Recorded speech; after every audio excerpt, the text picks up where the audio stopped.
Hello dear student, आज जो हम लोग पढ़ेंगे वह है कि प्रूफ करना है proof that root two is irrational number. जो रूट टू है वह क्या है, एक इरेशनल नंबर है। यह हम लोग प्रूफ करने के लिए पढ़ेंगे। तो रूट टू के लिए आपको बता देंगे स्क्वायर रूट टू, देन आपको स्क्वायर रूट 3 के लिए भी आ जाएगा, स्क्वायर रूट 5 के लिए भी आ जाएगा, स्क्वायर रूट 7 के लिए भी आ जाएगा, स्क्वायर रूट 11 के लिए भी आ जाएगा। ठीक है, तो ये वीडियो देखने के बाद आपको पूरा अच्छी तरीके से समझ में 100% आ जाएगा। तो ध्यान से बस देखना है हर एक स्टेप को, क्योंकि हर एक स्टेप को हम डिटेल से बताएंगे। इसमें कोई भी ऐसा जो पॉइंट नहीं होगा जो आपको समझ में नहीं आएगा। तो चलिए पहले क्वेश्चन लिखते हैं। क्वेश्चन है प्रूफ दैट, क्वेश्चन है यहाँ पर प्रूफ दैट, प्रूफ क्या करना है कि स्क्वायर रूट 2 है वह क्या है, is an irrational number.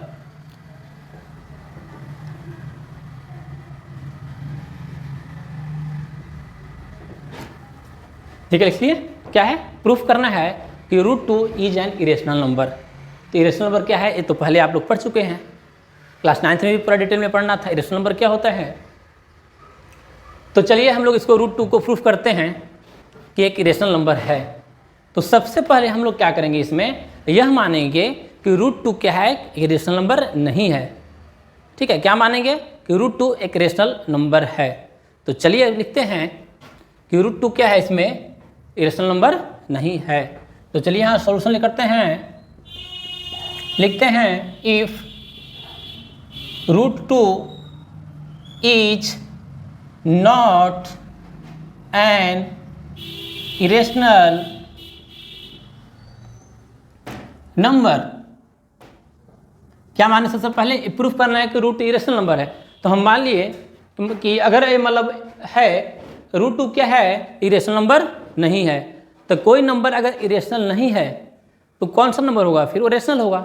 Real number का दो ही कैटेगरी है, रेशनल होगा नहीं तो फिर इरेशनल होगा। कोई नंबर अगर इरेशनल है, अगर नहीं है तो फिर नंबर रेशनल है। कोई नंबर अगर रेशनल अगर नहीं है तो नंबर क्या है, इरेशनल है। Clear. Then if root 2 is not an irrational number, let it be a rational number. Clear. अगर रूट 2 अगर इरेशनल नंबर नहीं है तब क्या है कि यह क्या है, रेशनल नंबर है। क्लियर। देन हम लोग क्या जानते हैं कि कोई भी रेशनल नंबर जो होता है वो किस फॉर्म में होता है, P/Q के फॉर्म में होता है, where Q not equal to 0। तो यहाँ हम लोग लिख लेंगे देन रूट 2 इक्वल टू, कहीं P/Q भी लिख सकते हैं या A/B लिख सकते हैं, कोई दिक्कत नहीं है। तो P/Q लिखें या A/B लिखें, तो हम यहाँ से लिख लेते हैं P/Q, वेयर यहाँ पर क्या है, Q जो है नॉट इक्वल टू 0, जहाँ पर डिनोमिनेटर क्या है, 0 के बराबर नहीं है। और क्या लिखेंगे, P and Q are integer, P and Q are integer having no common factor, no common factor other than 1। ये जो प्रूफ करने का जो मेन की है, की वह की बस यही, इसी का लेना, बस यही आगे काम देगा। आगे बस इसी को बात को रिपीट हम करेंगे।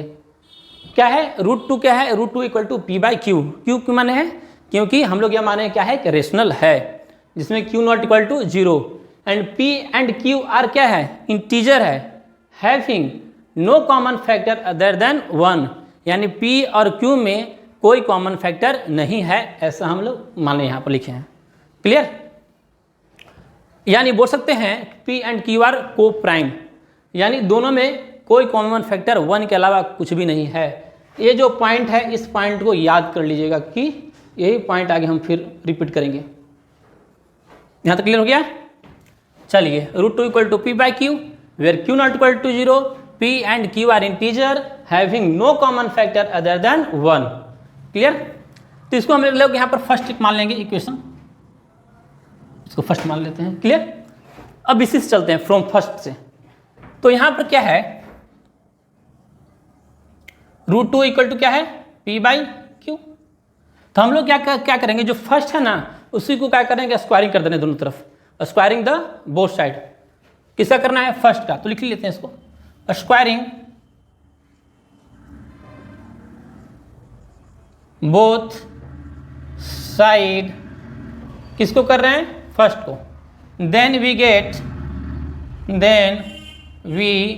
गेट, अगर फर्स्ट को हम लोग स्क्वायरिंग करेंगे तो हम लोग यह जानते हैं कि √2 का स्क्वायर कितना होगा, 2। यहाँ क्या लिख लेंगे, P²/Q²। कोई दिक्कत नहीं होगा, हो गया तक। फिर क्या करेंगे, Q को इधर ले आएंगे, ठीक है, मतलब इसको क्या करेंगे, इधर ले जाएंगे, तो डिवाइड में इधर जाएगा तो ये मल्टीप्लाई में, तो कितना हो जाएगा यहाँ पर 2Q² इक्वल टू P²। यानी फाइनली ऐसे भी लिख सकते हैं, पर सीधा हम लिख दे रहे हैं, ऐसे भी कोई दिक्कत ऐसे नहीं है, यहाँ भी लिख लेंगे तो इससे कोई मतलब ऐसा नहीं है कि कोई गलत हो गया, लेकिन बस सीधा हम लिख दे रहे हैं, ठीक है। तो P² इक्वल टू क्या आ गया, 2Q²। अच्छा, P² इक्वल टू 2Q² है, क्या है, इधर से लिख दे रहे हैं हम लोग, P² इक्वल टू क्या है, 2 × Q²। इसका कहने का मतलब क्या होता है, P² × 2 × Q²। इसका कहने का मतलब क्या हुआ, इसका कहने का मतलब ऐसा हुआ कि P² एक ऐसा नंबर है जो 2 से पूरा डिविजिबल है।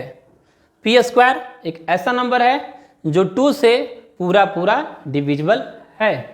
यानी यह बोल सकते हैं कि 2 डिवाइड्स P², 2 डिवाइड्स P², या यह बोल सकते हैं कि P² इज डिविजिबल बाय 2।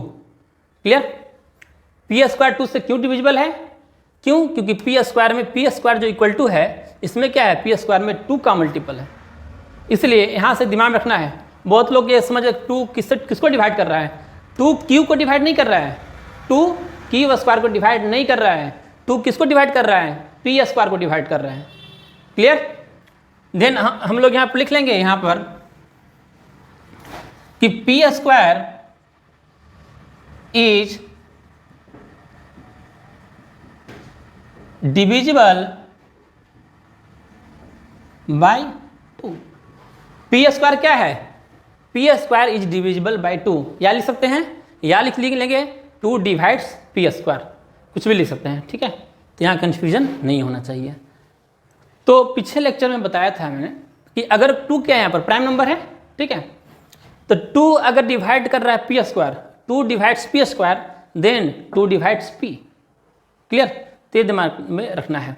तो P² is divisible by 2, then also P is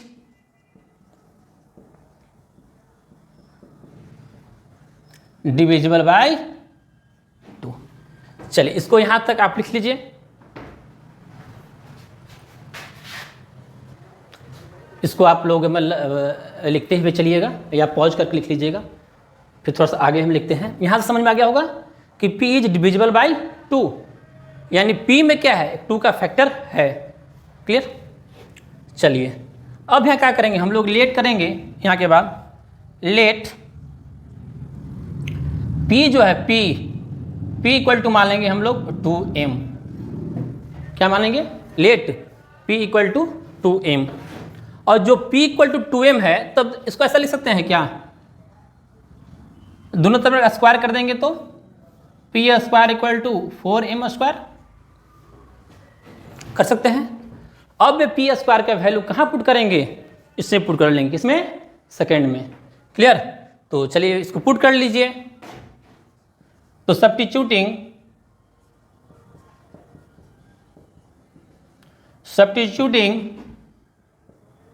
the value P² in second, then we get, अब P² का वैल्यू किसमें सब्स्टिट्यूट करना है, सेकेंड में। तो यहाँ वैल्यू पुट करेंगे तो क्या आएगा हम यहाँ पर 4m²। पी स्क्वायर की जगह पर यहाँ वैल्यू पुट कर देंगे तो क्या हो जाएगा यहाँ पर 4m स्क्वायर इक्वल टू क्या हो जाएगा यहाँ पर 2q स्क्वायर। तो यहाँ पर क्या होगा, A2 से A2 कैंसिल, A2 से यहाँ पर A2 क्या हो जाएगा कैंसिल। तो हम लोग क्या लिख सकते हैं कि 2m square equal to q square, A2 से A2 हमारा कैंसिल हो गया। Then 2m square equal to q square, या तो सीधा में हम लोग लेंगे तो ऐसा लिख लेंगे q square equal to, clear. तो यही समझना है, जो दो चीज़ मेरा आया, एक चीज़ तो मेरा यहाँ पर ये आया था,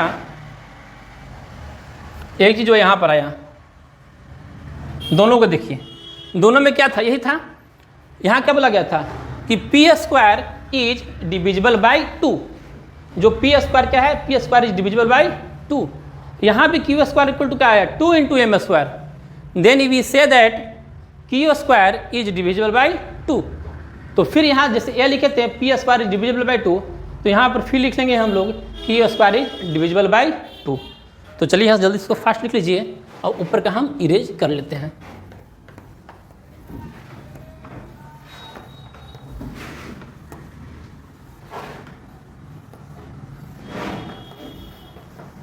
चलिए, तो यहाँ क्या मिल गया कि P square is divisible by 2, Q square is divisible by 2। जब Q square is divisible by 2 तब क्या होगा यहाँ पर Q is also divisible by 2। तो यहाँ लिख देंगे क्यू इज डिविजिबल बाई 2। ठीक है, ये थ्योरम था, ये थ्योरम था कि एक थ्योरम था कि let p be a prime number और p divides a square then p divides a, वो थ्योरम है। तो कोई भी 2 इज ए प्राइम नंबर, 2 क्या है प्राइम नंबर, अगर 2 डिवाइड्स करेगा q square then also 2 divides q, clear. फिर हमको क्या मिला यहाँ पर कि 2 किसको डिवाइड कर रहा है, देखिए यहाँ पे दोनों पकड़ना है। फिर यहाँ पर देखिए, यहाँ पर देख लेते हैं दोनों में क्या लिखा हुआ है, क्या दिख रहा है कि q इज डिविजिबल बाई 2, यानी 2 divides q and 2 divides p। 2 p को भी डिवाइड कर रहा है और 2 किसको कर रहा है, 2 q को भी डिवाइड कर रहा है। तो हम लोग लिख सकते हैं therefore 2 divides p and q both. Therefore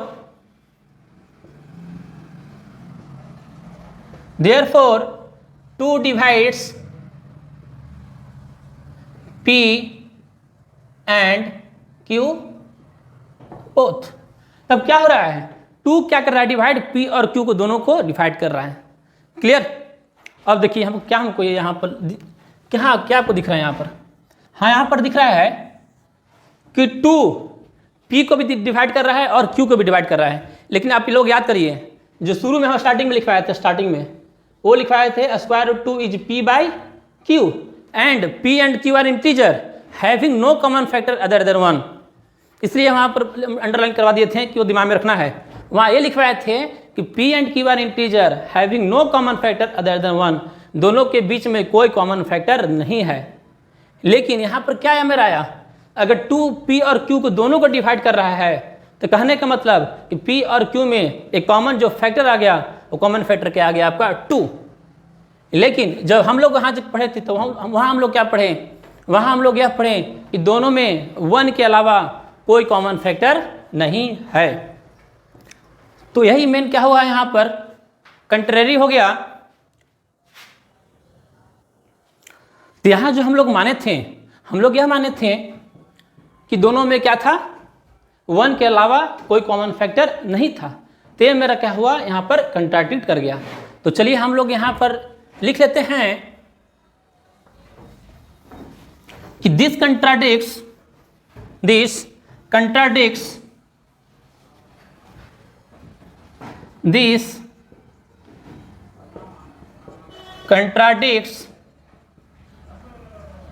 our assumption। क्या कंट्राडिक्स एजम्पशन था, दिस कंट्राडिक्ट्स आवर एजम्पशन। मेरा एजम्पशन क्या था, हम शुरू में यह माने थे कि p and q are integer having no common factor other than 1। लेकिन यहाँ पर जो कॉमन फैक्टर आ गया, यहाँ पर कॉमन फैक्टर क्या आ गया मेरा, यहाँ पर 2 आ गया। तो this contradicts our assumption that P and Q having no common factor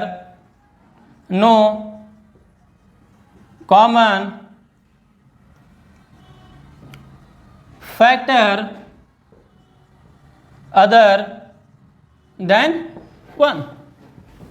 यहाँ क्या मेरा आया कि दोनों में this contradicts our assumption that P and Q having no common factor other than 1। तो एक कंट्राडिक्शन को मिल गया यहाँ पर। तो यहाँ लिख लेंगे next, this contradiction has arisen because of our incorrect assumption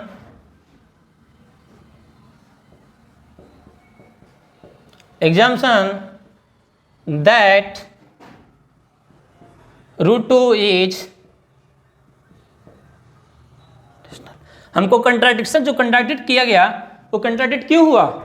ये कंट्राडिक्ट इसलिए हुआ कि हम लोग जो एजम्पशन जो माने थे वो एजम्पशन क्या माने थे? हम लोग इनकरेक्ट माने थे।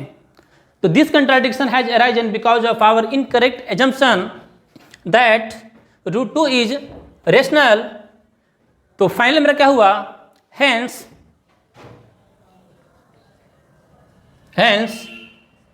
√2 इज एन इरेशनल। क्लियर? तो आपको पूरा अच्छी तरीके से समझ में आ गया होगा। इसको एक दोबारा रिपीट कर लेंगे तो आपको शायद कहीं कोई दिक्कत नहीं होगा इसमें।